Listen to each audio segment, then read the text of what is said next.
பா நெக்குக்கு எப்படி மார்க் பண்ணாலும் தச்சு முடிச்சதுக்கப்புறம் அது பான்னு போயிடுதா?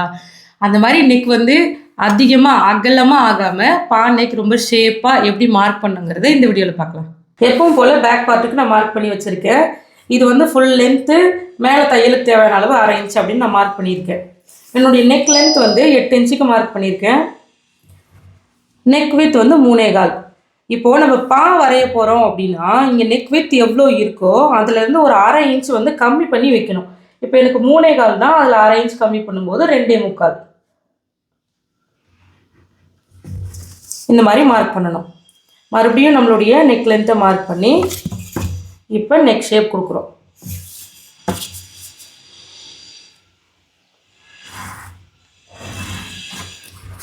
இந்த மாதிரி கொடுக்குறோம். இந்த மாதிரி கொடுக்கும்போது இந்த பாவுடைய அகலம் வந்து கீழே கம்மியாக இருக்கும். நம்ம தச்சு முடிச்சதுக்கப்புறமா நம்ம போட்டதுக்கப்புறமா பா வந்து நம்மளுடைய உடம்புல அழகாக நிற்கும். இப்போ நான் என்ன பண்ணியிருக்கேன்னா நம்மளுடைய நெக் வித்தில் இருந்து ஒரு பாக்ஸ் மாதிரி போட்டோமா, அதுலேருந்து ஒரு 1/2 இன்ச் தள்ளி இப்படி ஸ்லாண்டிங் லைன் போட்டிருக்கேன். இந்த மாதிரி நம்ம பா கொடுக்கும்போது தச்சு முடிச்சதுக்கப்புறம் இந்த மாதிரி இருக்கும்.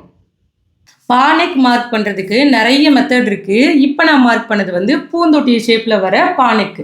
உங்களுக்கு இந்த டிப்ஸ் பிடிச்சிருந்ததுன்னா நீங்களும் ட்ரை பண்ணி பாருங்கள். நமக்கு தெரிஞ்ச விஷயத்தை நம்ம மற்றவங்களுக்கும் சொல்லிக் கொடுப்போம்.